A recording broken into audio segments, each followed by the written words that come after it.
बलरामपुर नाम के राज्य में ज्ञानेंद्र नाम का एक दयालु राजा राज करता था। उसकी प्रजा उससे हमेशा बहुत खुश रहती थी। लेकिन उसके ठीक विपरीत उसका बेटा ध्रुव बहुत बिगड़ा हुआ था। उसे प्रजा के सुख दुख से कोई मतलब नहीं था। नगर में राजा का पुत्र अपने कुछ सैनिकों के साथ घुड़सवारी करने में मस्त था और तभी उसे घुड़सवारी करते हुए रास्ते के एक तरफ गरीब की झोपड़ी दिखाई दी।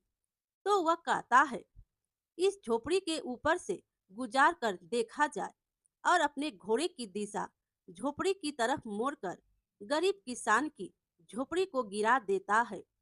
अरे वाह मेरे घोड़े, तू तो कमाल के है, मजा आ गया। अब घुड़सवारी का मजा आया। अगले दिन राजमहल में राजा कहते हैं, क्या बात है मंत्री, यह शोर कैसा हो रहा है? महाराज, एक आदमी अंदर आने के लिए दरबान से लड़ रहा है। अरे, ऐसा क्या हो गया जो वह इतना तड़प रहा है? उसे अंदर आने दो। उस आदमी को अंदर बुलाया जाता है तो वो बताता है, महाराज मेरी मदद कीजिए। महाराज, मैं लूट गया, बर्बाद हो गया। अरे, आखिर हुआ क्या है, बताओ तो। महाराज, राजकुमार घुड़सवारी कर रहे थे, पर तभी वह अचानक आकर मेरी झोपड़ी से टकरा गए और मेरी पूरी झोपड़ी टूट के बिखर गई।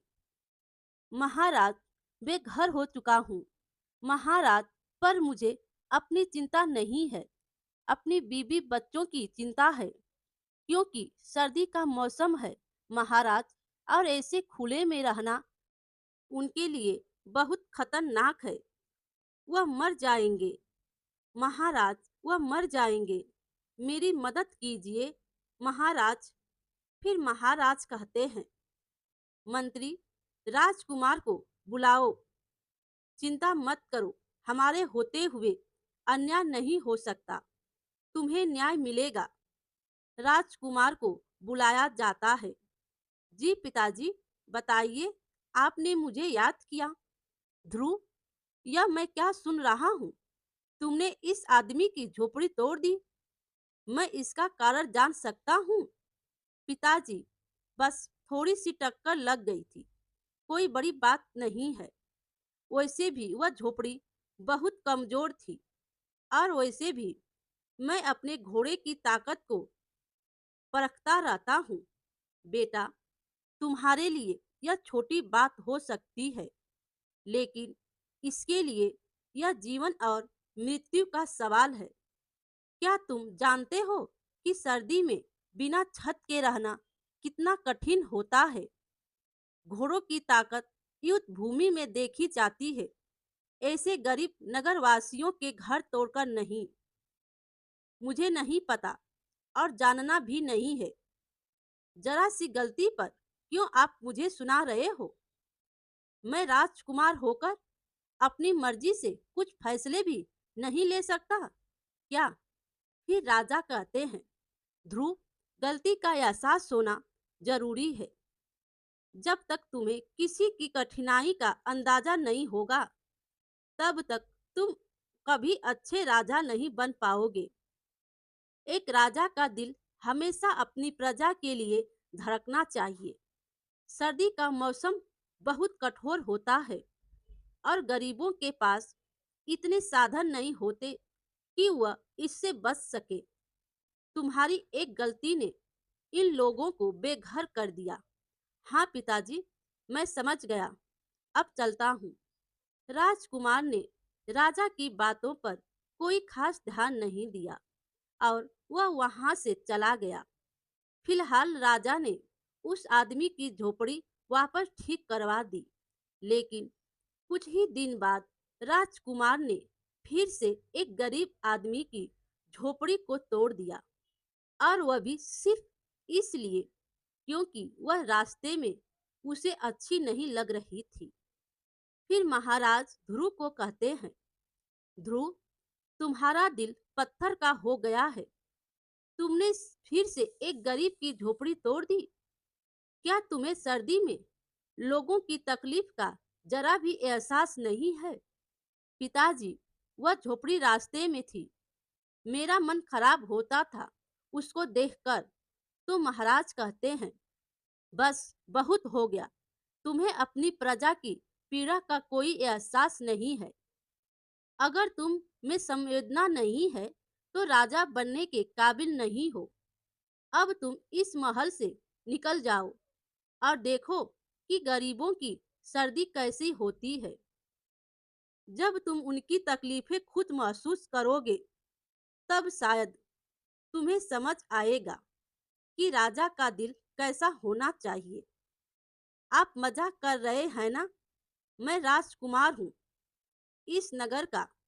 आप मुझे नहीं निकाल सकते। तुम्हें हर बात मजाक ही लगती है, लेकिन यह मजाक नहीं है। चले जाओ यहाँ से। सिपाहियों, इसे महल से बाहर निकाल दो। अरे, मुझे हाथ मत लगाना।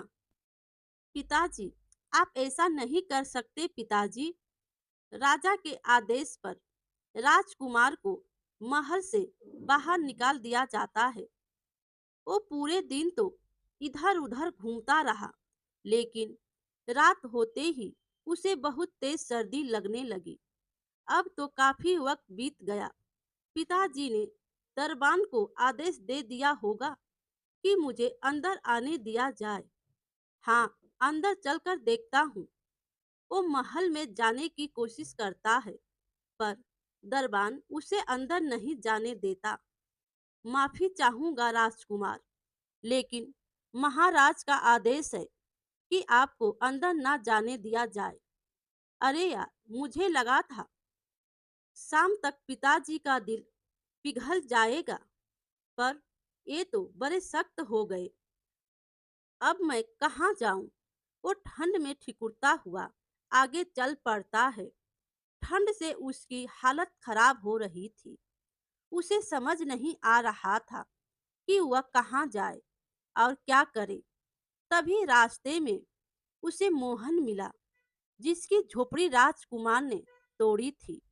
अरे राजकुमार, आप इतनी ठंड में यहाँ क्यों टहल रहे हैं? तुम्हारी वजह से मेरे पिताजी ने मुझे महल से निकाल दिया। तो आइए, आप मेरे घर में आइए। यहीं सामने मेरी झोपड़ी है।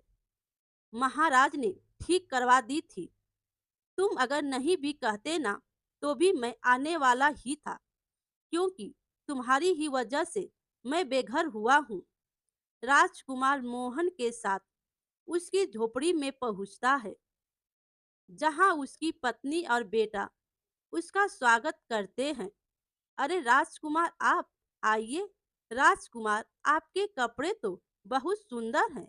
मैं इन्हें छूकर देख सकता हूँ क्या? हाथ मत लगा।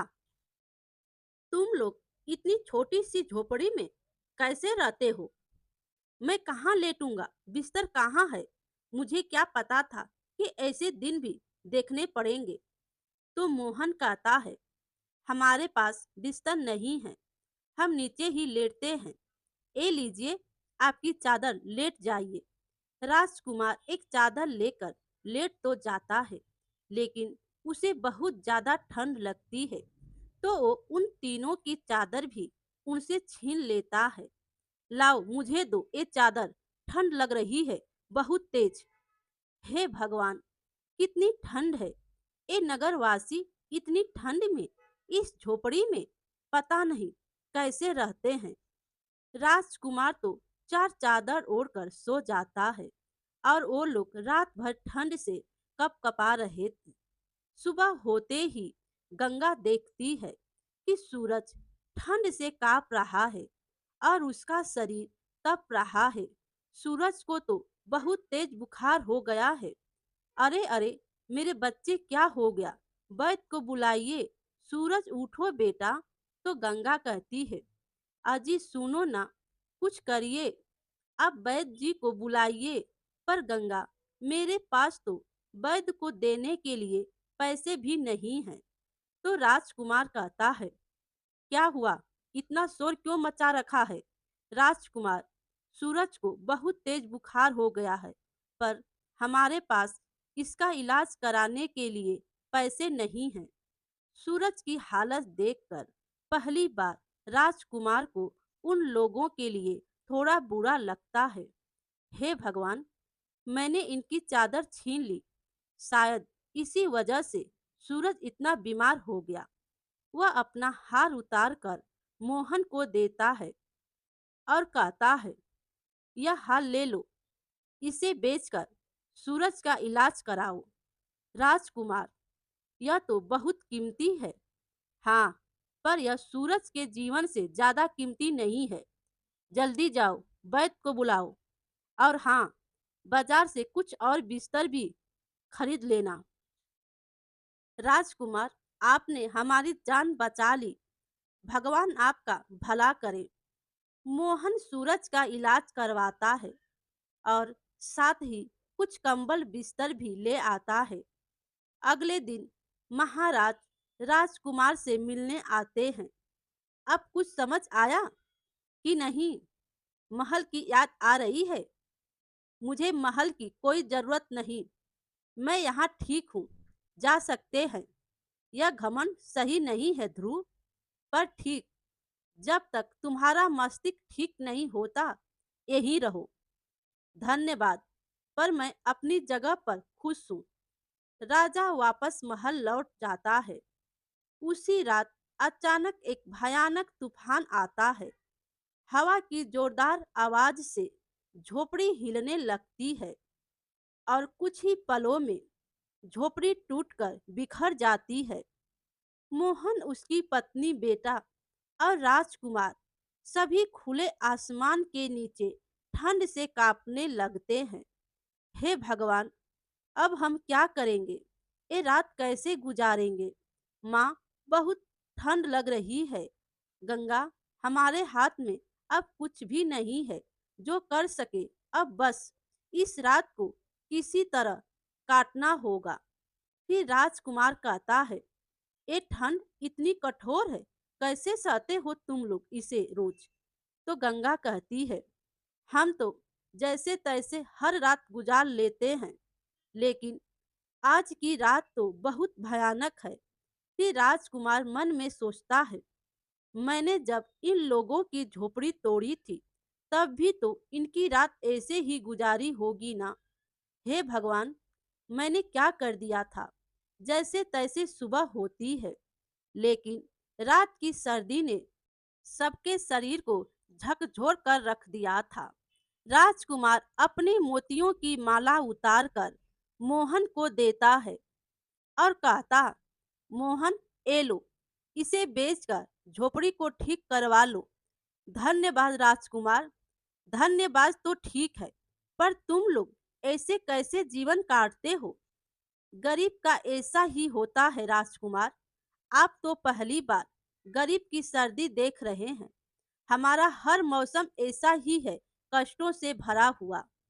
मोहन उस माला को बेचकर झोपड़ी सही करवा लेता है, लेकिन कुछ ही दिन गुजारते हैं और उनके घर में खाने का सब सामान खत्म हो जाता है। तो गंगा कहती है, मोहन, घर में अब कुछ भी खाने को नहीं बचा है। सर्दी ने तो हमारी सारी उम्मीदें छीन ली। हाँ गंगा, बर्फ के कारण खेतों में कोई काम नहीं हो पा रहा है। लकड़ी काटने का काम भी ठप पड़ गया है। इस ठंड में कोई पेड़ काटने नहीं जाता। तो राजकुमार कहता है, अब क्या होगा? तो मोहन कहता है, यह वक्त भी गुजर जाएगा, बस हमें सब्र रखना होगा। मोहन, मेरे पास अब सिर्फ यह एक अंगूठी बची है, इसे बेचकर कुछ खाना ले आओ। राजकुमार, आप इतना कुछ दे चुके हैं, यह अंगूठी मत दीजिए। मोहन, यह समय सोचने का नहीं है। जाओ, इसे बेचकर खाने का इंतजाम करो। मोहन अंगूठी बेचकर खाना ले आता है। एक दो हफ्तों तक वो खाना चलता है, लेकिन फिर सब कुछ खत्म हो जाता है। अब ना मोहन के पास कुछ बचा था, ना ही राजकुमार के पास। फिर गंगा कहती है, अब तो खाने को भी कुछ नहीं बचा, आगे की सर्दी कैसे काटेंगे? तो राजकुमार कहता है, क्या यहाँ कोई ऐसा काम नहीं होता जिससे कुछ पैसे कमाया जा सके। यहाँ तो इस सर्दी में कोई काम नहीं होता, पर शहर में कुछ काम मिल सकता है, लेकिन वहाँ जाना आसान नहीं होगा। मोहन, हमें कुछ तो करना होगा। चलो, हम शहर चलते हैं और वहाँ काम ढूंढते हैं। राजकुमार और मोहन शहर जाते हैं, जहाँ उन्हें मेहनत मजदूरी का काम मिलता है। यह राजकुमार के लिए पहली बार था कि उसने अपने हाथों से काम किया हो। दिन भर की मेहनत के बाद वह इतना थक गया कि उसकी हालत बेहद खराब हो गई। मोहन, मैंने कभी सोचा नहीं था कि काम इतना कठिन हो सकता है, लेकिन जब अपनी मेहनत के पैसे से खाना खाया तो दिल को बहुत ही सुकून मिल रहा है। हालांकि दिन भर की थकान और सर्दी की वजह से राजकुमार को अचानक तेज बुखार हो गया। वह तड़पने लगा और उसकी हालत बिगड़ती चली गई। मैंने तुम सबके साथ बहुत बुरा किया है। अब मुझे समझ आया कि तुम लोगों पर क्या बीती है और तुम्हारे बेटे ने बुखार से तड़पते क्या महसूस किया होगा। मोहन, मुझे माफ कर दो। इतना कहते ही राजकुमार बेहोश हो गया।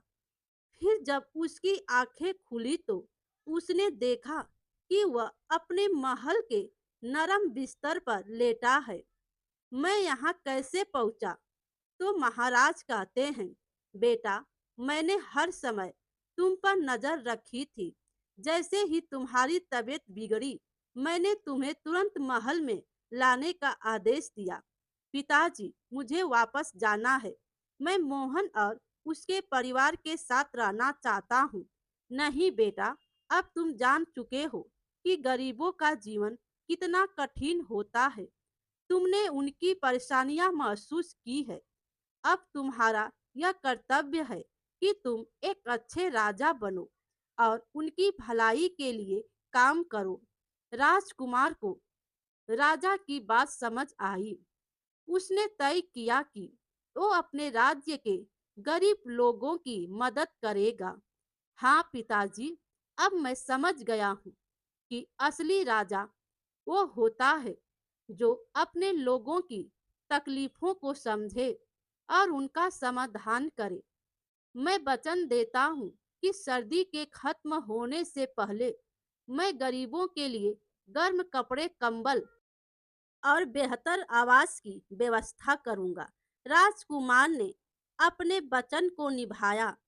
उसने गरीबों के लिए न सिर्फ गर्म कपड़ों की व्यवस्था की, बल्कि उनके लिए नए घर भी बनवाए और नए रोजगार के अवसर भी दिए। राजकुमार के इस कदम से राज्य के लोगों का जीवन बेहतर हुआ और उन्होंने अपने राजा की दिल से सराहना की। मेरे प्यारे दोस्तों, कहानी अच्छी लगी हो तो लाइक कीजिए और अपने दोस्तों में भी शेयर कीजिए और चैनल पर नए हो तो चैनल को सब्सक्राइब कीजिए। Thank you.